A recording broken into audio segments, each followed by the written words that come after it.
오늘도 계속해서 루카복음입니다. 오늘은 아주 쉬운 그런 강론이고요. 쉬운 말씀이죠. 예수님께서 제자들에게 어떻게 보면 이제 예수님의 가르침을 조금 이제 우리 생활 안에서 어떻게 실천할 것인가에 대해서 조금 자세하게 이렇게 좀 말씀하시는 듯 하죠. 먼저, 여러분들 잘 아는 거죠. 원수를 사랑하라. 그 다음에 오른밤을 때리면 왼밤을 내주고, 겉옷을 가져가면 속옷도 주고, 또 여기 지금 나오진 않지만 다른 복음에는 오리를 같이 가자 그러면 심리를 같이 가지고, 이런 거죠. 이런 것을 한마디로 얘기한다면은 이제 지금 여기도 나오지만 하느님께서 자비로우신 것처럼 여러분들도 자비롭게 사셔라 이런 거죠. 그러니까 이 사랑과 자비로움 이런 것들이 다 어떻게 보면 이제 사랑의 관점에서 이렇게 내어주는 것. 제가 누차 말씀을 드리잖아요. 사랑은 뭐라고요? 주는 거다 이거 주는 거. 사랑은 주는 거예요. 그러니까 여기서도 마찬가지지만 어떤 형태로든 내가 가지고 있는 것들을 남에게 주는 것이 사랑인데, 여기 보면 이제 뺨을 일정 내밀고 이런 것들도 보면 오리를 가자 그러면 심리 가고 이런 거 다 내어주는 거죠. 물질적인 것 뿐만이 아니라 나의 시간과 능력과 노력과 땀과 이런 모든 것, 내가 줄 수 있는 것들을 주는 것이 이제 사랑인데, 그것들을 좀 자세하게 이야기를 해주는 것이죠. 근데 여기서 이제 참 실천하기가 어렵다고 생각되는 게 원수를 사랑하라 이런 것이에요. 또, 지금 여기 아주 구체적으로 나와 있지만, 나를 미워하는 사람은 어떻게 내가 잘해주냐 이거야. 이런 거 참 쉽지 않습니다. 또, 나를 저주하는 사람을 축복해주고, 나를 학대하는 사람을 어떻게 기도를 해주기? 이게 좀, 사실은 이건 엄청난 무슨, 영성적으로도 깊고, 이 공력이 센 사람들이나 가능한 거지, 도사님들이나 하는 거지, 일반 사람들은 잘 못하는 거예요. 근데 그런 걸 하라는 거야. 근데 제가 하나 예를 들어줄게요. 이제 제가 경험한 건 아닌데, 자, 우리 한국에 여름이 되면요, 이렇게 이제 덥고 그러니까, 보통 이렇게 동네 마트, 가게, 구멍가게나 마트나 편의점이나 가게 앞에 이렇게 좀 공간이 있으면은,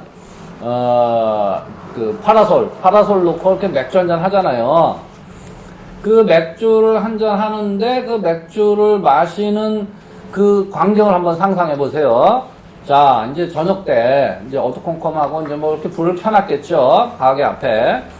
근데 그 가게 앞에 불 켜놓은 그 자리에 파라솔을 이렇게 이제 놓고, 이제 동네 아재들이 맥주 한잔 하는 거예요. 더우니까.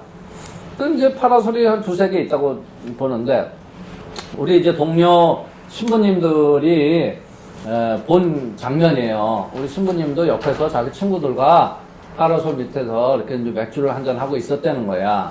근데 그 옆자리에도 또 한 팀이 있고, 그 옆자리에도 또 한 팀이 있고, 아재들이 이렇게 이제 맥주 한잔 하는 건데, 저쪽에 앉아있는 어떤 술을 좀 이제 과하게 드신 것 같아. 한 아재가 이렇게 일어나가지고, 이렇게 갈라 그러는데, 옆에 팀에 앉아있는 어떤 아저씨 의자가 앉아있는 그게, 이 사람이 지나다니는 길목에 이제 그게 있었던 거예요, 의자가. 그러니까 이 술 먹은 사람이 화장실을 가려고 그랬는지 이렇게 지나가다가 그 한 사람이 자기 이 앞길을 막고 앉아있으니, 이 술 먹은 사람이에요. 발로 그 앉아있는 사람 의자를 팍 차면서 그 사람을 이렇게 쓰러뜨렸다는 거야. 부당탕 넘어진 거야. 그래갖고 이제 우리 신부님도 이렇게 같이 본 거죠. 근데 부당탕 넘어지는데 이 사람이 가만히 있는 사람을 그냥 발로 차서 넘어뜨렸으니 화가 날 거 아니에요. 그래서 이 사람이 이제 생각하기로, 이거 쌈 나는 것 같다, 괜히. 근데 그 꾸당탕하고 넘어진 그 아재가 딱 일어나더니 그 발로 찬, 술 취한 사람한테 정중히 인사를 하면서 죄송합니다, 그러더래. 길을 막아서 죄송합니다 이거지. 그 광경을 보고 우리 동료 신부님이 깜짝 놀란 거야. 야, 이거 이 사람 보통 사람이 아니다. 아, 여러분 한번 상상을 해보세요. 그게 가능한 일입니까? 예? 쉽지 않아요. 예. 자기를 갑자기 넘어뜨렸으니 화가 날 만도 한데 일어나서 정중하게 인사를 하면서 죄송합니다. 그리고 싸움이 안 났어요. 응? 이 정도 되면 여기 지금 예수께서 말씀하시는 원수를 사랑하라. 뺨을 오른뺨 내면 왼뺨을 내밀어라. 겉옷을 가져가려면 속옷도 줘라. 나를 저주하는 사람에게 축복을 줘라. 이런 정도의 어떤 영빨이 있는 사람이 아닐까 싶더라는 거죠. 제가 그것을 얘기를 듣고 야, 어떻게 그런 사람이 있을까. 나 같으로 또 일어나서 아마 싸웠을 것 같은데, 그죠? 안 그래요? 갑자기 앉아있는데 조용히 술 마시는 사람은 그냥 발로 쳐가지고 넘어뜨렸으니 화가 날 만도 한데, 응? 일어나자마자 잠중히 인사를 하고 죄송합니다 했으니 대단한 거예요. 그죠? 네. 서성원 씨 같은 거 할 수 있겠어 그렇게?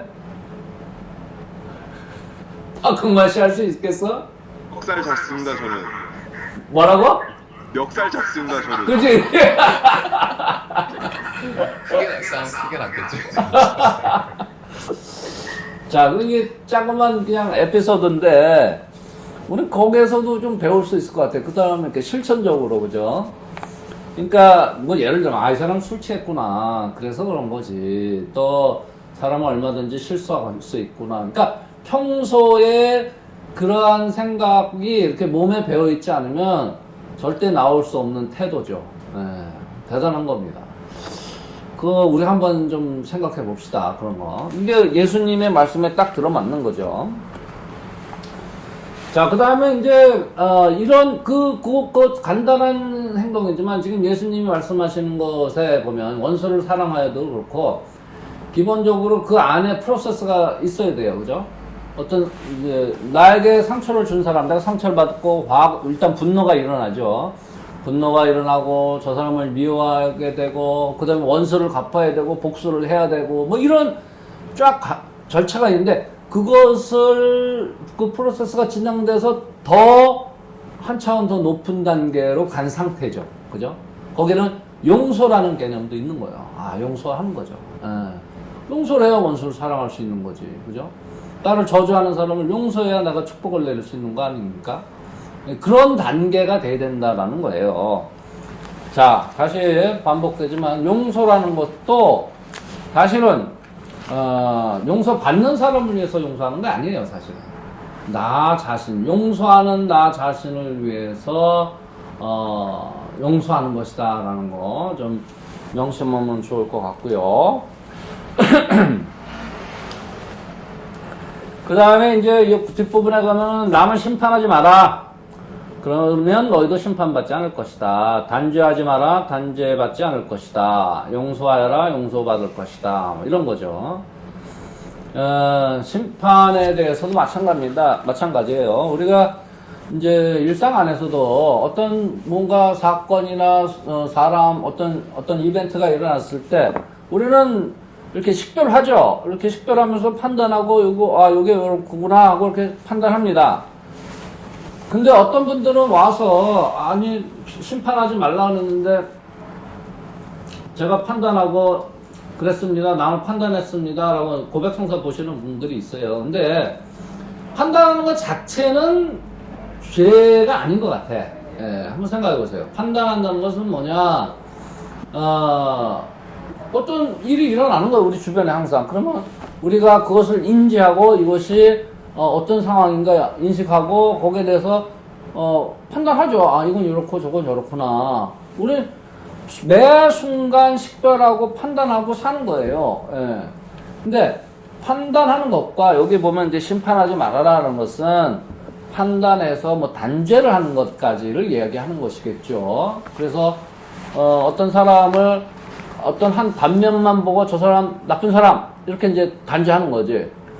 근데 어떤 그 장면만 봤기 때문에 그렇다. 예를 들면 이재명 씨가 욕을 했다. 그래갖고 막 가짜 뉴스가 지금 나오잖아요. 근데 요걸 누구한테 했냐? 했더니, 형수한테 했다라는 거죠. 근데 형수한테 한 게 아니죠. 예. 형이 엄마한테 한 욕을 형수와 통화를 하면서, 아니, 형이 엄마한테 이러이러이러는 욕을 했어요. 형수 같으면 참겠습니까? 이 전체가 그 한 문장인데, 욕한 것만 딱 편집해가지고 이재명이가 욕했다. 이러면 그 욕한 것만 갖고 우리는 식별하고 판단해야 된다는 말이죠. 그랬을 때 우리는 오류를 범하게 된다. 그러니까 그런 상태가 있을 수 있으니 판단하지 마라. 이런 의미로 받아들여야 된다는 거죠. 우리는 매 순간 식별하고 판단하고 단죄하고 그렇습니다, 사실은. 그러나 그것을 너무 섣부르게 하지 말라는 것이고, 이 뒷부분에 보면 이제 마지막으로 누르고 흔들고 넘치도록 후하게 되어 담아줘라. 주라는 거예요. 주라는 거. 이 세상은 주는 것이다.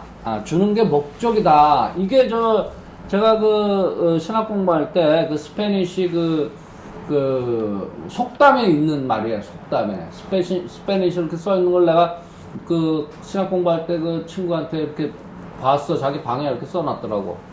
자기가 어디 가서 이제 그 봉사활동할 때, 그 남미 쪽에서, 그 떠나면서 그 이제 아이들이 자기한테 수사님 고맙습니다 하고 이제 스페니쉬를 막 써놓은 걸 이렇게 크게 써놨더라고. 그래서 내가 이제, 이게 무슨 뜻이냐? 했더니 이제 그 친구가 영어로 이제 번역을 해주는 거죠. 한번 이것도 여러분들 마음 깊숙이 새겨놓으면 좋을 것 같아요. The purpose of life. 삶의 목적은, The purpose of life is to give. 주는 것이다. 이 대단한 속담입니다.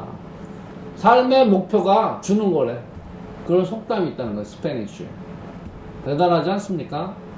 예, 우리는 어떻게 살아요, 지금? 삶의 목표가 쌓아두는 거 아니에요? 뭔가 생기면 자꾸 쌓아두려고 그러고, 모아두려고 그러고, 수집하려고 그러고, 그냥. 근데 그게 아니다, 이거야. 삶의 목적은 주는 것이다. 이게 대단한 겁니다. 여러분, 이런 속담 안에서 우리가 또 배우고 그것을 좀 실천해야 되겠다라는 것이고요.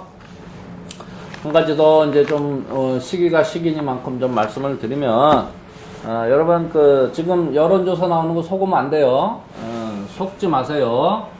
지금 이재명 씨가 조금 몇 프로 뒤지는 걸로 자꾸 나오는데, 우리나라의 여론조사 기관이 수십 개예요. 근데 그 수십 개가 어떻게 먹고 사느냐? 돈 많은 곳에서 의뢰를 받아서 여론조사를 합니다. 그렇기 때문에 여론조사라는 것은 얼마든지 조작이 가능해요. 유선을 많이 포함시킨다든지, 시간대에, 일하는 시간대에 여론조사를 하면은, 일하는 젊은 사람들 어떻게 여론조사를 합니까? 바쁜데. 그러니까 그 시간대 하면은 보수적인 사람들이 전화를 많이 받고, 그래서 보수적인 조사 표집이 많이 되니까 더 높게 나오고 그러는 거예요. 그러니까 이 선거라는 것은 기운으로 하는 거예요. 바람으로 하는 거예요. 바람. 근데 자꾸 여론 조작을 해서 왕자 쓴 사람이 자꾸 높게 나오면, 이거 이제 다 됐구나. 그리고 막 지금 소문을 내고 있어요. 이 선거 다 끝났어, 이미. 왕자 쓴 사람이 이겼어. 이렇게 소문을 내는 거예요, 지금. 그러면 어떤 사람들은 대사가 그렇게 됐구나. 그리고 투표도 안 나갈 수도 있고 막 그래요. 그래서 너무 거기에 여론조사에 휘둘리지 말고, 우리 갈 길 가면 된다. 그래서 대한민국이 좀 더 진보하고 진화할 수 있는, 그런데 더 역량을 충분히 발휘할 수 있는 사람을 잘 뽑아야 되겠다. 그리고 특히 사전선거 하는 게 더 좋다 그래요. 사전선거를 좀 많이 하면 더 좋습니다. 그리고 투표 당일날은 쉬는 날이니까 좀 놀러 가도 되고. 제가 이렇게 노골적으로 말씀을 드리는 이유는, 우리 교종께서도 분명히 말씀하셨어요. 착한 카톨릭 신자들은 적극적으로 정치에 참여하라 라는 거죠. 근데 종교 분리해야 된다 이런 식으로 해서 종교가 왜 정치에 관여하나 이따위 헛소리 퍼뜨리는 사람들이 있는데, 그건 바보 같은 소리예요. 그건 옛날 군부 독재가 퍼뜨린 말입니다. 그리고 종교 분리라는 것은 과거에 교황이 세속적인 권력을 갖고 있으면서 부패했기 때문에 그런 차원에서 정교 분리를 얘기하는 거예요. 그러니까 예를 들어서 지금 사제나 수도자들이 무슨 국회의원 출마를 한다거나 뭐 대통령 출마를 한다거나 이런 거 안 하잖아요. 그게 정교 분리예요.